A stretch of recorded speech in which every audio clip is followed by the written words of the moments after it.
দেখো, আজকে ক্লাসে আলোচনা করছি গ্রামারের একটা গুরুত্বপূর্ণ জিনিস, ভয়েস চেঞ্জ। প্রত্যেকটা ক্লাসের ভয়েস চেঞ্জ কিন্তু খুব ইম্পর্টেন্ট, ক্লাস 7 থেকে শুরু করে 12 পর্যন্ত। ঠিক আছে, যে কোনো পরীক্ষাতে কিন্তু ভয়েস চেঞ্জ লাগবে। ভয়েস চেঞ্জ মানে কি? ভয়েস চেঞ্জ মানে হচ্ছে বাচ্য পরিবর্তন, তাই তো? তাহলে ভয়েস মানে হচ্ছে বাচ্য, তাহলে ভয়েস কথার মানে হচ্ছে বাচ্য, তাহলে ভয়েস চেঞ্জ মানে বাচ্য পরিবর্তন। তাহলে আমাদেরকে প্রথমে কি জানতে হবে, ভয়েস কয় প্রকার বা ভয়েসকে কভাবে ভাগ করা হয়। তাহলে প্রথমে আমরা ভয়েসকে দুভাগে ভাগ করলাম, active voice, passive voice. Active voice মানে কর্তৃবাচ্য এবং প্যাসিভ ভয়েস মানে কর্মবাচ্য। ঠিক আছে, তো দেখো, যদি আমাকে বলে বাচ্য কাকে বলে, ঠিক আছে, আগে তো বাচ্য কাকে বলে জানতে হবে। বাচ্য কাকে বলে না, কথা বলার ভঙ্গিমাকে বাচ্য বলে। আমরা কেমন ভাবে কথা বলছি সেই কথা বলার ভঙ্গিমাকে বাচ্য বা ভয়েস বলে। কথা বলার ভঙ্গিমাকে ভয়েস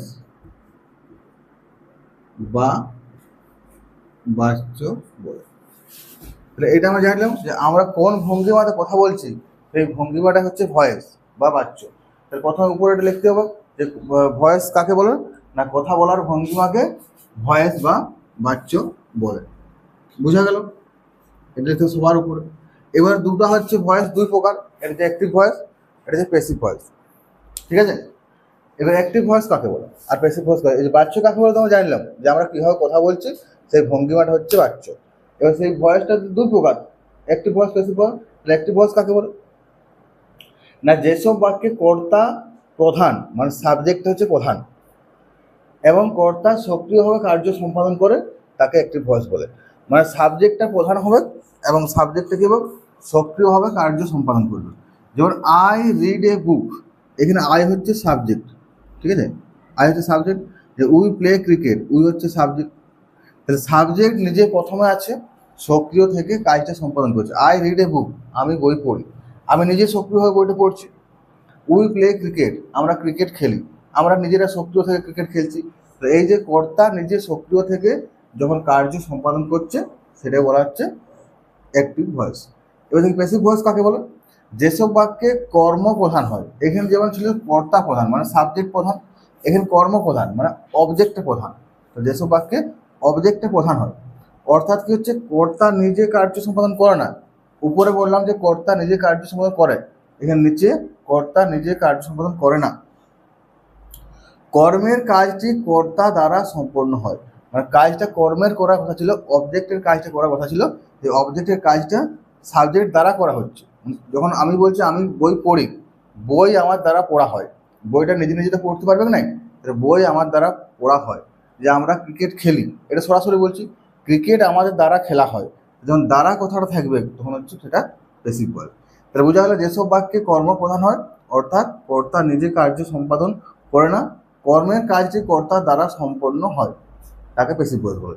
যেমন এখানে বলেছিলাম আই রিড এ বুক, আমি একটি বই পড়ি, এখানে কি বললাম, a book is read by me, একটি বই আমার দ্বারা পড়া হয়। যখন আমি নিজে কাজটা করছি, আমি বলছি আমি বই পড়ি, আমি নিজে সক্রিয়ভাবে কাজটা করছি। আবার যখন বলছে একটি বই আমার দ্বারা পড়া হয়, মানে বইটা কাজটা করার কথা ছিল, বই তো আর নিজে নিজে পড়া হয়ে যাবে না, বইয়ের কাজটা আমি করে দিচ্ছি, আমি করে দিচ্ছি। তাহলে একটি বই আমার দ্বারা পড়া হয়। যে cricket is played by us, football আমার দ্বারা খেলা হয়। ঠিক আছে, এরকম যে কোনো বাক্য, এই যে কোনো বাক্য আমরা অ্যাক্টিভ থেকে প্যাসিভ করছি, এটা তো শুরু শুরু হয়ে যাচ্ছে, এটা নিয়ম আছে। ধরো আমি আরেকটা এক্সাম্পল দিচ্ছি, দে সিং এ সং, তারা একটি গান করে। ঠিক আছে, বা হয়তো বললাম সি রোড এ লেটার, সে একটি চিঠি লিখেছিল। এই যে ব্যাপারগুলো বোঝা গেল, এই ব্যাপারগুলো, তাহলে এই ব্যাপারগুলো সরাসরি কাজটা হচ্ছে। দে সিং এ সং, তারা একটি গান করে, তারা সরাসরি গান করছে। সি রোড এ লেটার, সে একটি চিঠি লিখেছিল। এবার এটা যখন প্যাসিভে নিয়ে আসবো তখন কি হবে, they sing a song is sung by them. ঠিক আছে, এই যে she wrote a letter, a letter এটা পাস্ট টেন্সে আছে, যেন ওয়াজ লিখবো, ওয়াজ রিটেন বাই হার। দেখো এই যে অ্যাক্টিভ থেকে প্যাসিভে করছি, যে পরিবর্তনগুলো হচ্ছে সেই পরিবর্তনগুলো কিছু নিয়ম আছে। যেমন এইখানে আমরা দে দেখতে পেলাম, দে ছিল, এখানে হয়ে গেলো দেম। এখানে সি ছিল, এখানে হয়ে গেলো হার। এইখানে দেখো কোনো অক্সিলারি ভার্ব থাকেনি, এখানে ইজ, ওয়াজ, এই যে অক্সিলারি ভার্ব আসছে। এই যে নিয়মগুলো, এই নিয়মগুলো হচ্ছে ভয়েস চেঞ্জের নিয়ম। তো অ্যাক্টিভ ভয়েস থেকে প্যাসিভ করার নিয়মগুলো এবার আমরা দেখব।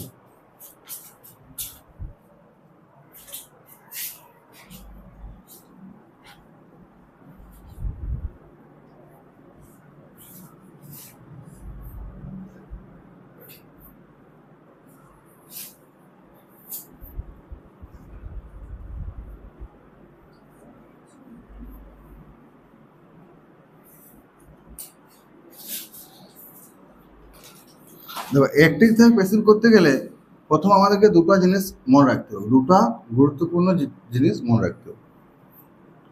একটা হচ্ছে সাবজেক্ট অবজেক্টের ছকটা, এই যে একটা ছক লেখা আছে দেখো, ঠিক আছে, এই ছকটা মনে রাখতে হবে।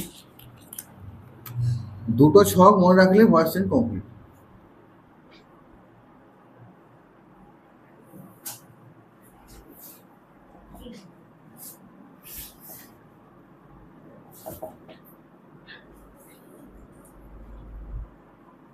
দেখো, প্রথমে নিয়মগুলো বলি। প্রথম কাজ, 1 নম্বর কাজ কি হচ্ছে ভয়েস চেঞ্জ করার সময়? প্রথম কাজ কি? প্রথম কাজ সাবজেক্ট অবজেক্ট তোমার চিনতে হবে। তারপর কি করতে হবে? অবজেক্টটিকে সাবজেক্ট করতে হবে, অবজেক্টটিকে সাবজেক্ট করতে হয়। এটা যে প্রথম কাজ। 2 নম্বর কাজ কি? সাবজেক্ট অনুযায়ী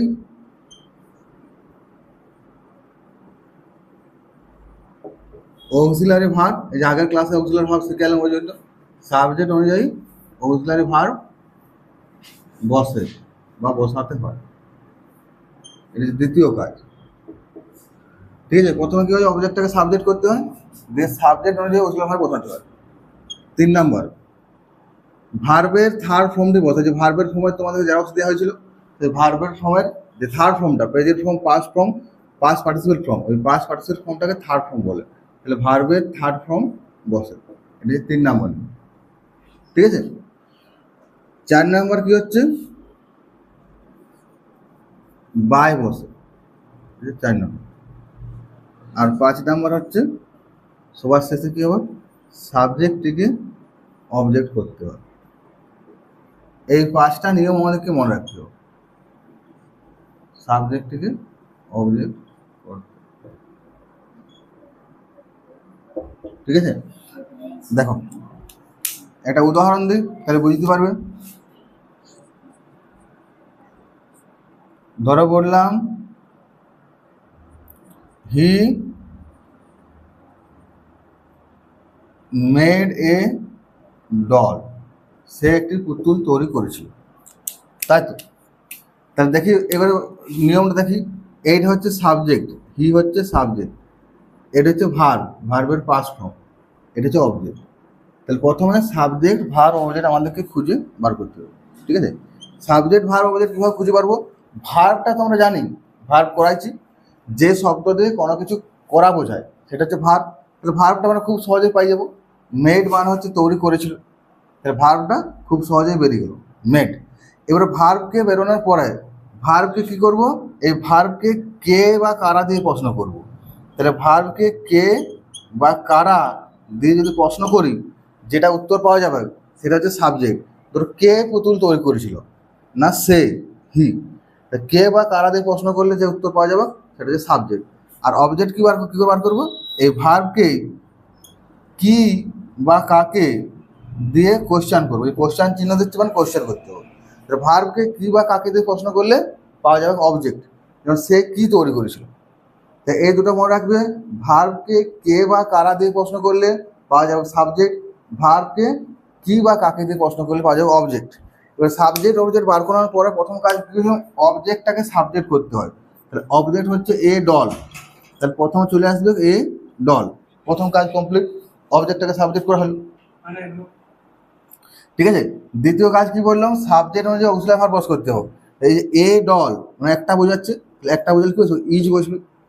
তারপরে নিয়ম কি বললাম, ভার্বের থার্ড ফর্ম বসাতে হবে। তাহলে মেডের থার্ড ফর্ম মেডে, a doll is made by, he থাকলে কি করতে হবে, হিম করতে হবে।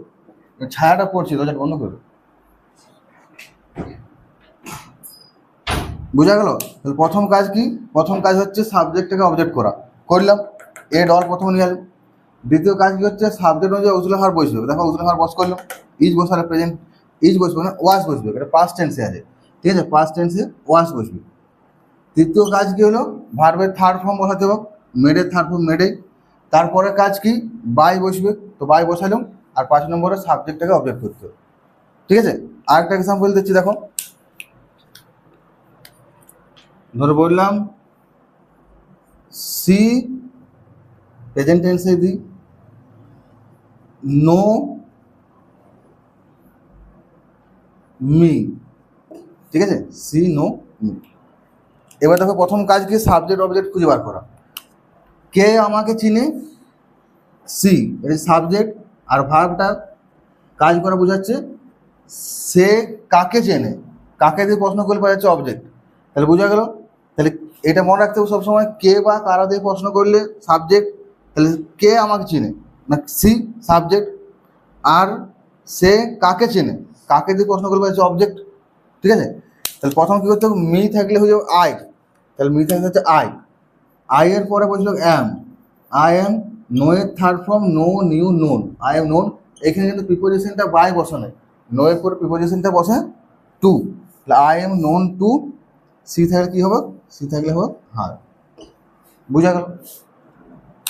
এবার এই যে সাবজেক্ট অবজেক্টের ছকটা, এই ছকটা মনে রাখতে হবে, এই দুটো ছক করে দিচ্ছে, দুটো ছক মনে রাখতে হবে। প্রথমে সাবজেক্ট অবজেক্টের ছকটা দেখো, ঠিক আছে, সাবজেক্ট আর অবজেক্ট, এই ছকটা মনে রাখতে হবে। যদি সাবজেক্ট আই থাকে তাহলে অবজেক্ট হবে মি, আই থাকলে মি করতে হবে, উই থাকলে আস করতে হবে, ইউ থাকলে কোনো চেঞ্জ হবে না, ইউ থাকলে ইউই করতে হবে, ঠিক আছে। হি থাকলে কি করতে হবে, হি থাকলে হিম করতে হবে, সি থাকলে কি করতে হবে, সি থাকলে হার করতে হবে, ঠিক আছে। দে থাকলে কি করতে হবে, দে থাকলে দেম করতে হবে। যদি ইট থাকে তাহলে কোনো চেঞ্জ হবে না, ইটেই হয়ে যাবে। কোনো যদি নেম থাকে, যে কোনো নাম, তাহলে সেই নামটাই থেকে যাবে, কোনো চেঞ্জ হবে না, ঠিক আছে। মনে রাখবে, ইট থাকলে এটাই হবে, নেম থাকলে নেমেই হয়ে যাবে, কোনো চেঞ্জ হবে না। হু থাকলে কি হবে, হু থাকলে হুম হয়ে যাবে। এটা একটা ছক মনে রাখতে হবে, এটা যে সাবজেক্ট অবজেক্টের ছক। আই থাকলে মি, দেখো যেখানে যেখানে আই আছে মি করেছি, হি থাকলে দেখো হিম করেছি, ঠিক আছে। এই একটা ছক মনে রাখতে হবে যে সাবজেক্ট অবজেক্টের। আর একটা হচ্ছে টেন্সের ছক, কোন টেন্সে কি অক্সিলারি ভার্ব বসবে, সেই ছকটা আমাদেরকে মনে রাখতে হবে। দেখো টেন্সের ছকটা দেখাচ্ছি এবারে।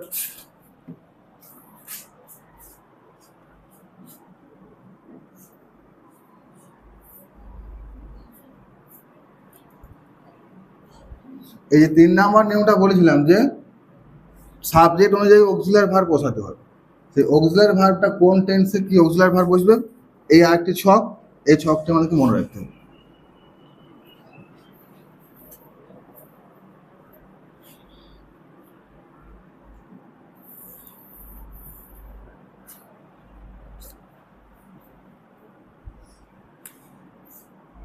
একদিকে লেখো টেন্স, একদিকে অক্সিলারি ভার্ব।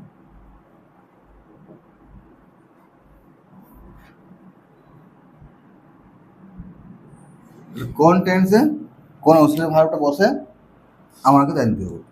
তাহলে টেন্স দেখো প্রথমে তো প্রেজেন্ট ইনডিফিনাইট টেন্স আসছে, তাহলে প্রথম আসছে প্রেজেন্ট ইনডিফিনাইট, ঠিক আছে। ইনডিফিনাইটটাকে শর্টে আমি আইএনডি লিখছি। প্রেজেন্ট ইনডিফিনাইট টেন্সে কী হবে, অ্যাম বা ইজ বা আর সাবজেক্ট অনুযায়ী এইটা আসবে। প্রেজেন্ট কন্টিনিউয়াস, কন্টিনিউয়াসটা শর্টে লিখছি, এইখানেও অ্যাম ইজ আর বসবে, ঠিক আছে, প্রেজেন্ট কন্টিনিউয়াসে।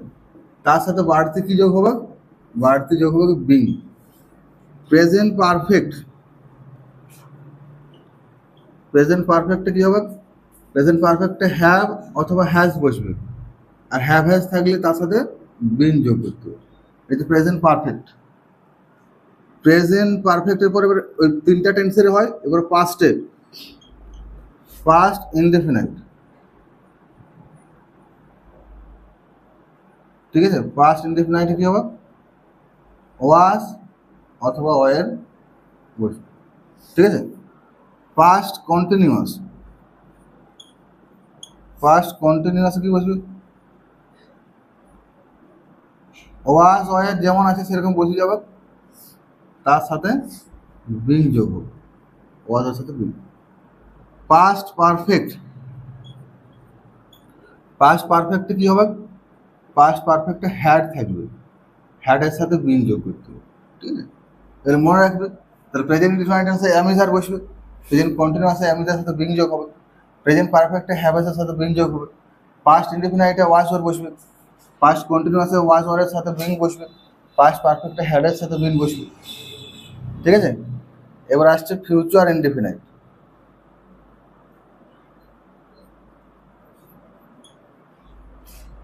ফিউচার ইনডিফিনাইটে কি হবে,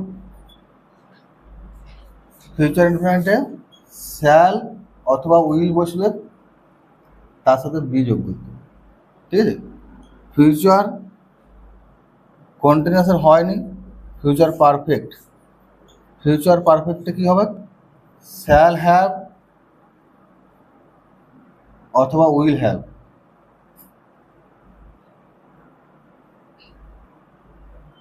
তার সাথে বিন যোগ করতে হবে। ফিউচার পারফেক্ট কি হবে, শ্যাল হ্যাভ উইলের সাথে বিন যোগ করতে হবে। এবার যতগুলো মডাল আছে প্রত্যেকটা মডালের পরে বি যোগ হবে, যেমন ক্যান থাকলে ক্যান বি, মে থাকলে মে বি, শুড থাকলে শুড বি, কুড থাকলে কুড বি। বাকি যতগুলো মডেল আছে প্রত্যেকটা মডেলের পরে কিন্তু বি যোগ হবে, ঠিক আছে। জায়গা নেই বলে লিখলাম নাই। কুড থাকলে কুড বি, মে থাকলে মে বি, মাইট থাকলে মাইট বি, ইউজ টু থাকলে ইউজ টু বি। মানে এক কথা যত যা মডাল আছে মডাল থাকলে বিটা যোগ করতে হবে, বুঝা গেল। তাহলে এইবারে এই নিয়ম অনুযায়ী করতে হবে। দেখো আরেকটা এক্সাম্পল দিচ্ছি, ধরো বললাম you have written a poem, তুমি একটা কবিতা লিখেছো, ঠিক আছে। তাহলে you have written a poem, যে হ্যাভ হ্যাভ হ্যাভ আছে, ভার্বের থার্ড ফর্ম আছে, মানে হচ্ছে প্রেজেন্ট পারফেক্ট টেন্স, ঠিক আছে। প্রেজেন্ট পারফেক্ট টেন্সে কী করতে হবে, প্রথম কাজ কি, অবজেক্টটাকে সাবজেক্ট, তাহলে এ পোয়েমটা প্রথমে চলে এলো, প্রথম কাজ হয়ে গেল। দ্বিতীয়ত কি বললাম, প্রেজেন্ট পারফেক্টটা হ্যাভেসের সাথে বিন যোগ হবে, তাহলে এ পোয়েম মানে একটা কবিতা, তাহলে হ্যাজ বসবে, হ্যাজের সাথে বিন বসবে, তো এই পোয়েম হ্যাজ বিন। দিয়ে তারপর কি নিয়েছিল, ভার্বের থার্ড ফর্ম, এখানে ভার্বের থার্ড ফর্মটা দেওয়া আছে রাইট রোড রিটেনে, এই পোয়েম হ্যাড বিন রিটেন, তারপরে বাই বসবে, ইউ থাকলে ইউই হবে, এখানে দেখো লেখা আছে ইউ থাকলে ইউ। তাহলে এখানে মোটামুটি ভয়েস চেঞ্জ আমাদের কমপ্লিট হলো, পুরো অ্যাসার্টিভ সেন্টেন্সের ভয়েস চেঞ্জটা একটা ক্লাসে কমপ্লিট করে দিল, ঠিক আছে। এবার ঝাড়িয়ে উদাহরণগুলো প্র্যাকটিস করতে হবে।